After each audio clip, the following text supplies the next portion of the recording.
I used to dream about cars and things, about being a star and things.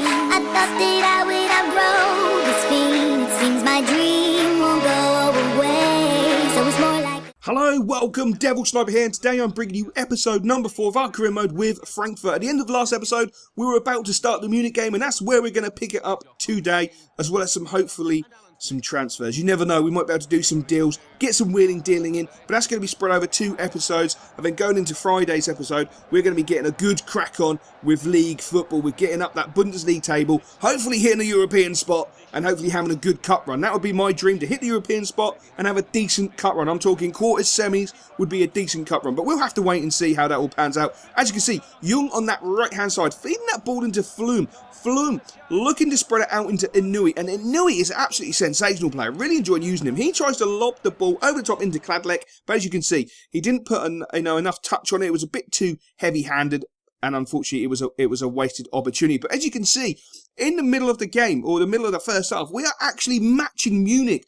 Pass for pass, we're absolutely dominating them. The biggest problem we have, as you would have seen, those 2 walls of 4. Unbelievable. A 4, a 1 and a 4. Literally moving in such great harmony from left to right, like an absolute brick wall, making it so difficult for us to break them down. It was literally impossible at times to get past them, because as soon as you went past one man, you had 2 men on you. You got past those 2, you had another 2. It was just unbelievable. Such great play by Munich. It was so good though to be matching them. We didn't have great opportunities, unfortunately. We crafted one, absolute fail of a miss, but we did dominate the possession. 52-48, I say dominate, that's a little bit harsh.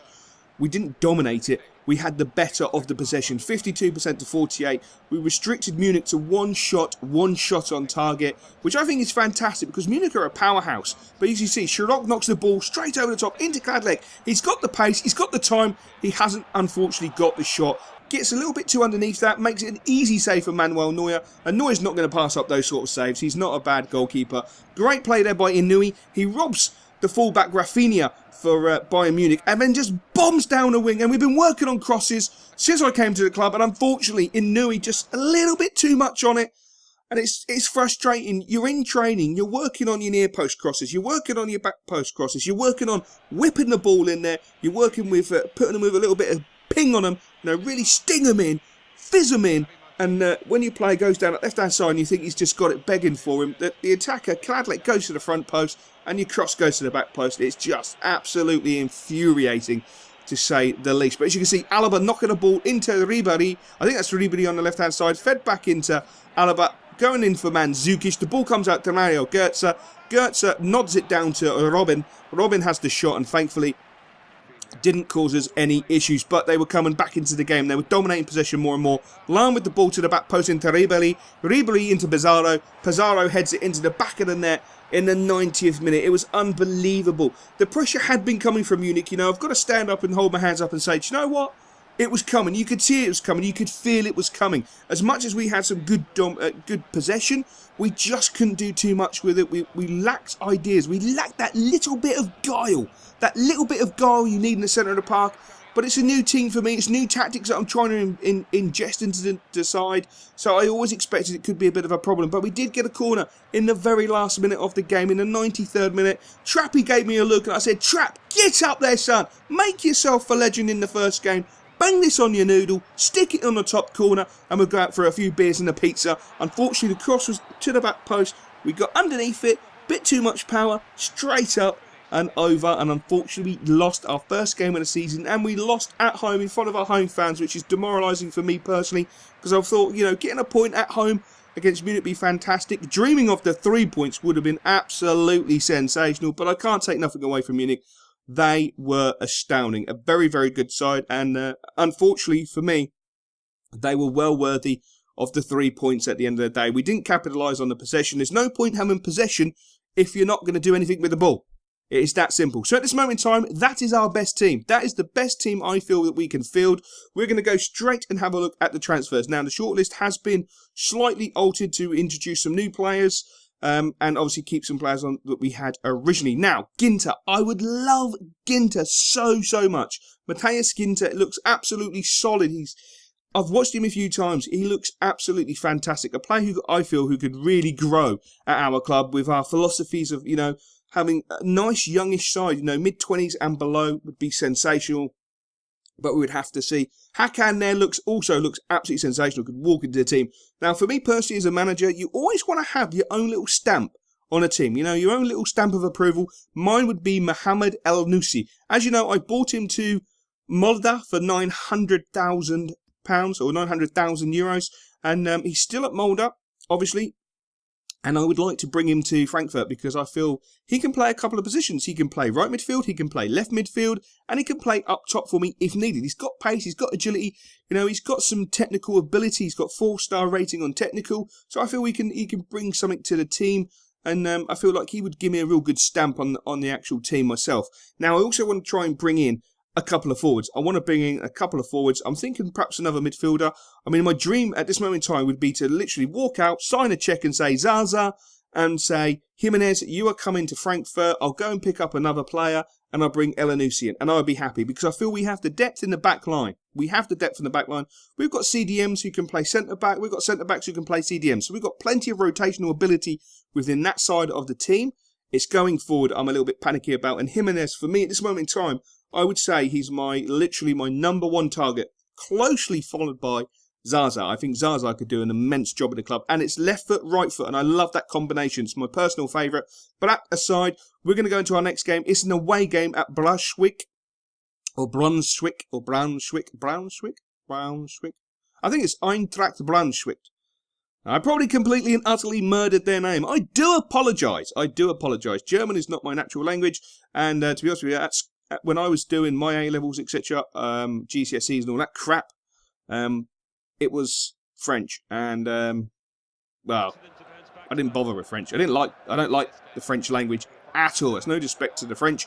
Didn't like it, so I never learned it, to be honest. I was more interested in doing other things with my time than actually learning French. And I would love to learn a language, if I'm honest. I'll hold my hands up and say I would love to learn a language.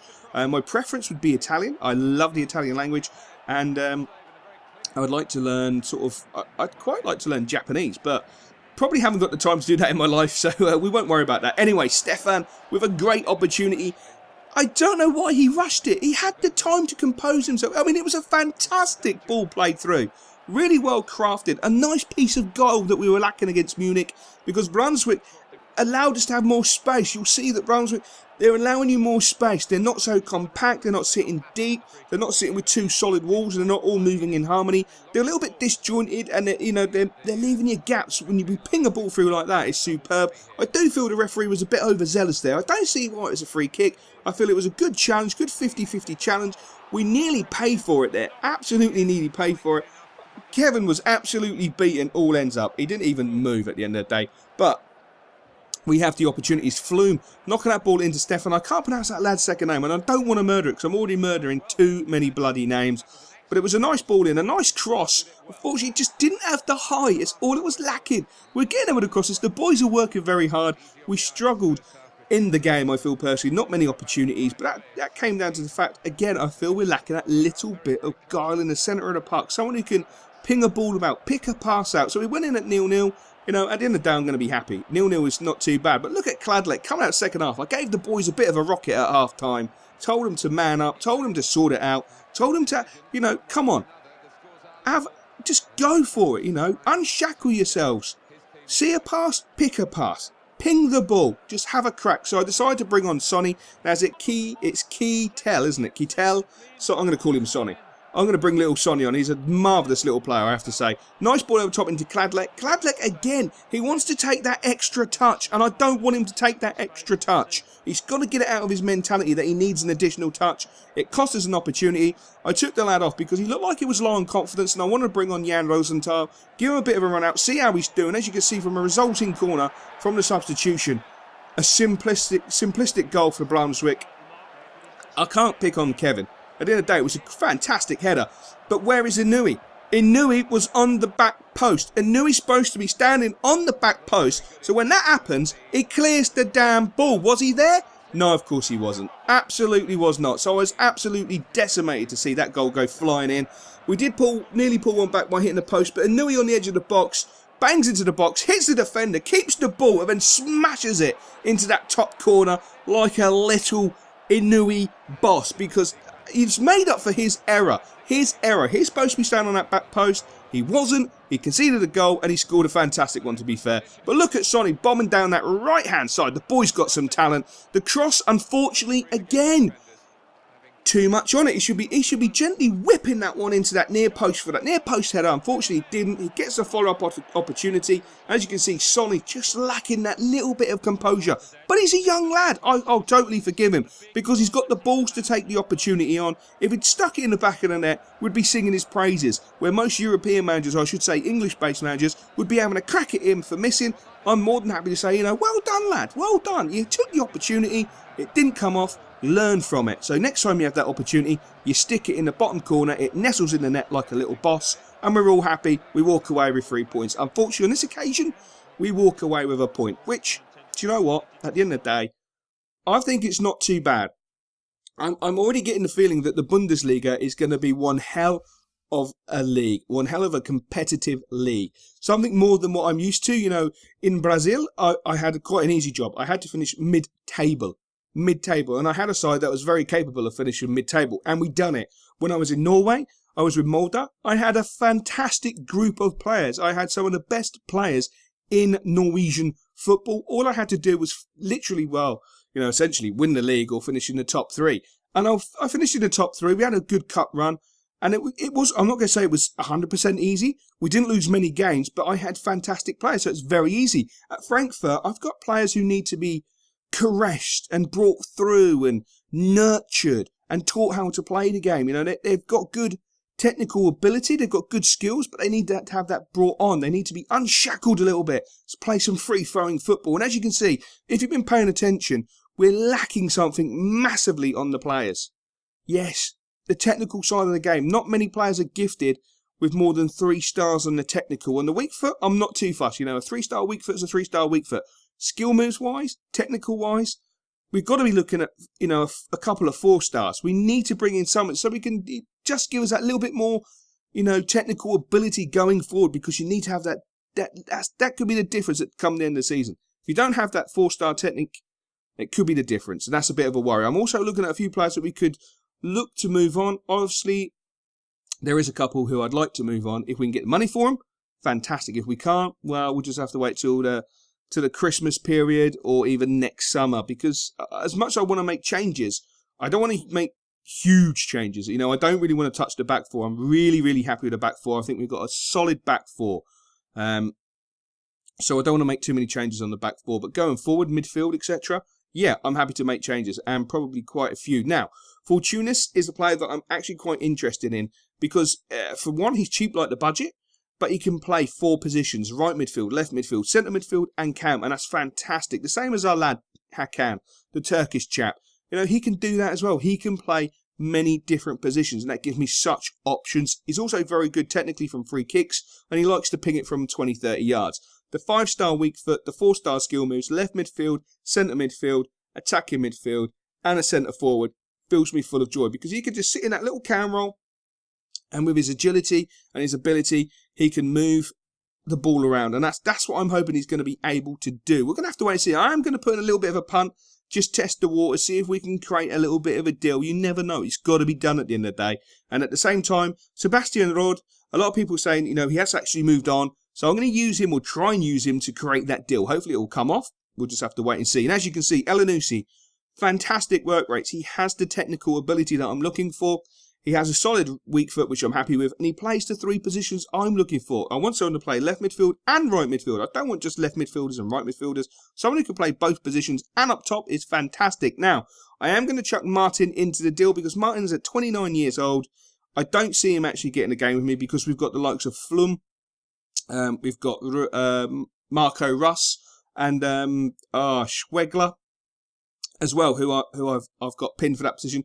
Plus, I've got a number of youngsters who can also play CDM and centre-back, who I've got earmarked for those positions, like Mark-Oliver Kempf, who's a fantastic-looking player, and he'll definitely be one I think will break into the first team this season. We'll just have to wait and see how that develops, because I don't want to rush the lad. He's still only young, but I want to bring in 2 strikers if it's even possible. Now, I compared these two, and, technically, Jimenez is probably the better player. He's got the better weak foot, he's got the better technical side of the game.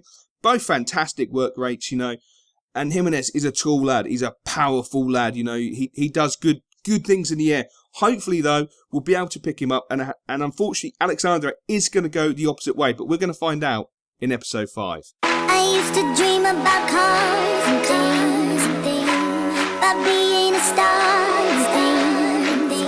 I thought that